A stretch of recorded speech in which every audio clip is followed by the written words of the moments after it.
Dear students, MA previous के paper first administrative theories and management में हम आज एडमिनिस्ट्रेटिव बिहेवियर में लीडरशिप अर्थात प्रशासनिक व्यवहार के अंतर्गत नेतृत्व का अध्ययन करेंगे, जिसमें हम देखेंगे कि नेतृत्व का क्या अभिप्राय है, क्या मीनिंग है, साथ ही उसके नेचर का अध्ययन करेंगे।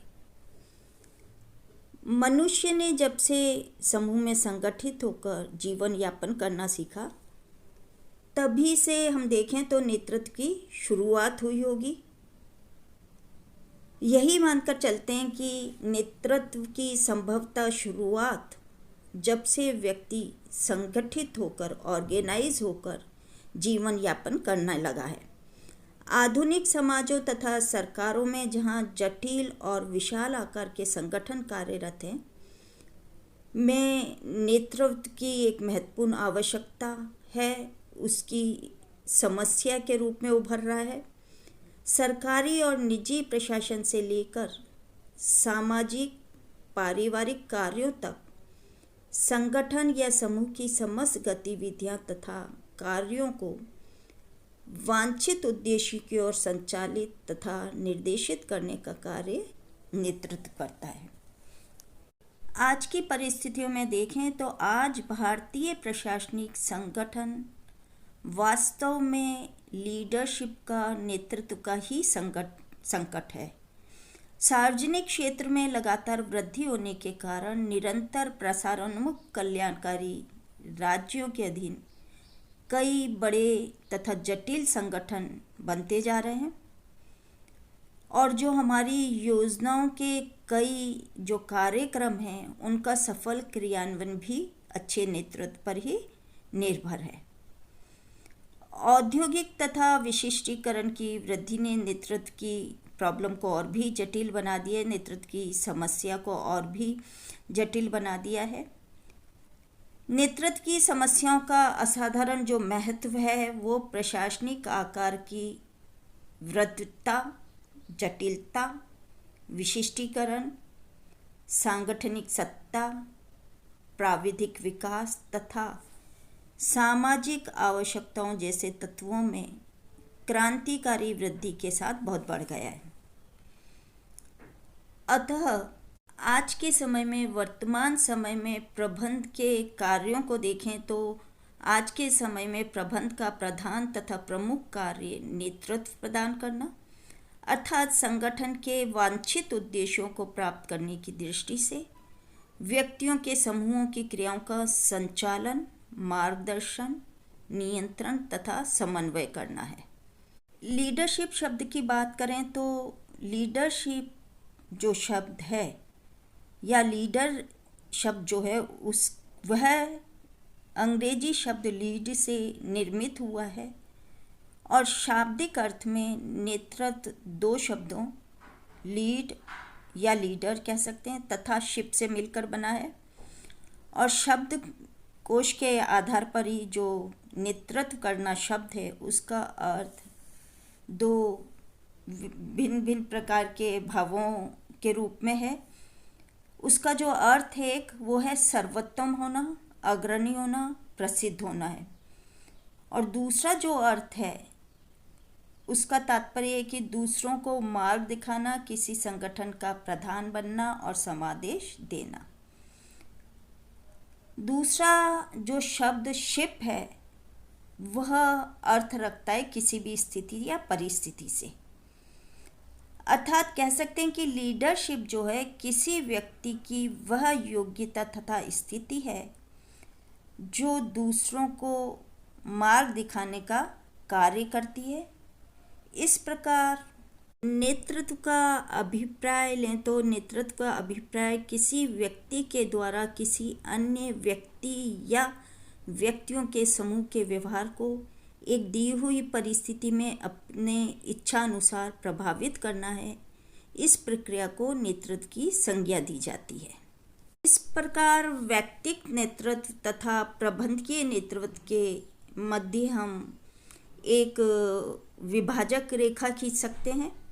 जो मनुष्य है वो व्यक्तिक रूप से निर्मित जो नेतृत्व है, यानी कि मनुष्य व्यक्तिक रूप से नेतृत्व की प्रतिभा लेकर पैदा होता है, लेकिन उसे प्रबंधकीय नेतृत्व सीखने की आवश्यकता पड़ती है। इस प्रकार से नेतृत्व को हम भिन्न भिन्न रूप में इस प्रकार से परिभाषित कर सकते हैं कि नेतृत्व किसी उद्देश्य की प्राप्ति में सहयोग करने के लिए लोगों को समझाने की क्रिया है। वहीं टेरी का मत था, जो एक अच्छे प्रमुख महत्वपूर्ण रूप से जिन्होंने बताया कि नेतृत्व आपसी उद्देश्यों के लिए व्यक्तियों द्वारा स्वेच्छा से प्रभावित करने की क्रिया है। वहीं सैकलर हर्ट्स के शब्दों के रूप में हम नेतृत्व का अगर उसका परिभाषा को देखें तो बड़े बड़े संगठनों में नेतृत्व की परिभाषा किसी उद्यम के प्रयोजनों की प्राप्ति हेतु समान प्रयत्न द्वारा व्यक्तियों को प्रेरित तथा प्रभावित करने के रूप में की जा सकती है। वहीं बर्नार्ड के अनुसार नेतृत्व व्यक्तियों के व्यवहार को उत्तमता की ओर निर्देशित करना है, जिसके द्वारा वे किसी संगठित प्रयत्न में संलग्न लोगों या उनकी क्रियाओं का मार्गदर्शन करते हैं।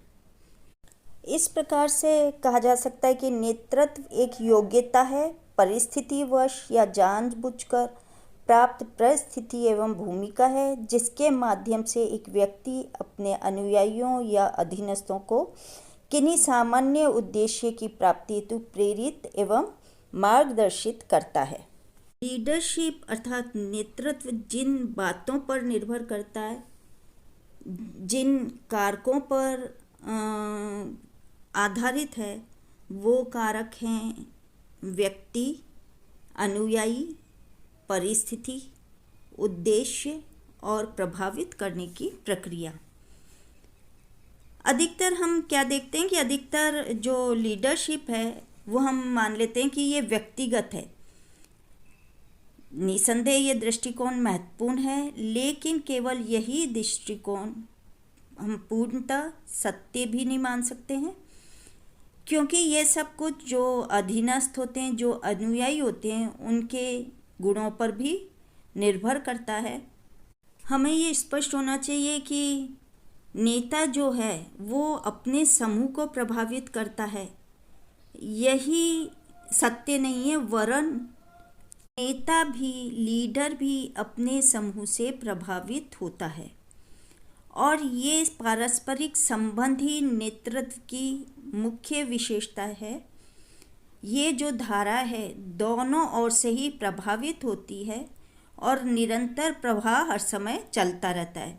अर्थात जब नेता और अनुयायियों के बीच ये प्रवाह रुक जाता है, तब प्रभावशाली नेतृत्व भी समाप्त हो जाता है।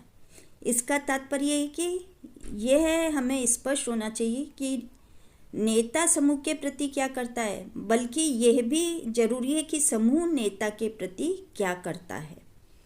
एक और जो विशिष्ट अस्थिर तत्व जो है, कारक जो है, वो है कि वे परिस्थितियां जिनकी पृष्ठभूमि में नेतृत्व को कार्य करना पड़ता है। नेतृत्व जो है प्राय परिस्थितियों के अनुसार बनता या बिगड़ता है। लीडरशिप के लिए दो जो आवश्यक परिस्थितियां हैं वो हैं राजनीतिक तथा संस्थागत। प्रशासकीय नेतृत्व की राजनीतिक परिस्थितियों से जो तात्पर्य है, जो अभिप्राय है कि बाह्य राजनीतिक संचालन तथा नियंत्रण के प्रति सजग रहने से है। वहीं नेतृत्व की जो संस्थागत परिस्थितियों से जो हमारा आशय होता है कि आंतरिक प्रवर्तन की आवश्यकताओं के प्रति सजग रहने और प्रशासनिक अभिकरण को गतिशील बनाए रखने की आवश्यकता है। अर्थात संस्थागत परिस्थितियां किसी संगठन की आंतरिक संचालनात्मक गतिविधियों एवं आवश्यकताओं से जुड़ी हुई है। कुंच तथा ओडोनेल जैसे विद्वानों ने नेतृत्व की प्राप्ति हेतु 3 विभिन्न जो उपागम बताए।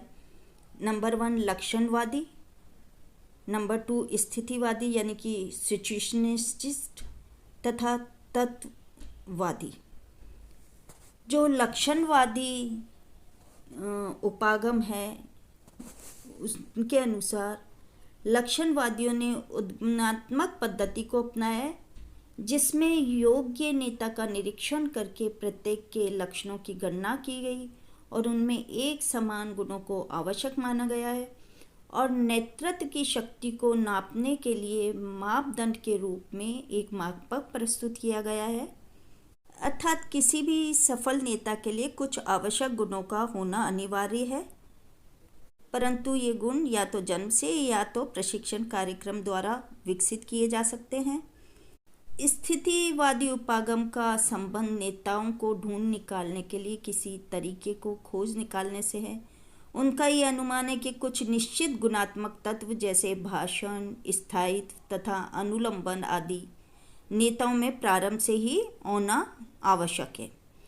और जो तीसरी तत्ववादी उपागम है, इसके समर्थक नेतृत्व संबंधी लक्षणों की अवधारणा को नेतृत्व की सफलता से उन्हें संबद्ध करने और इस प्रकार प्रत्येक के लिए मूल्य का विकास करने में विश्वास करते हैं। थैंक्स।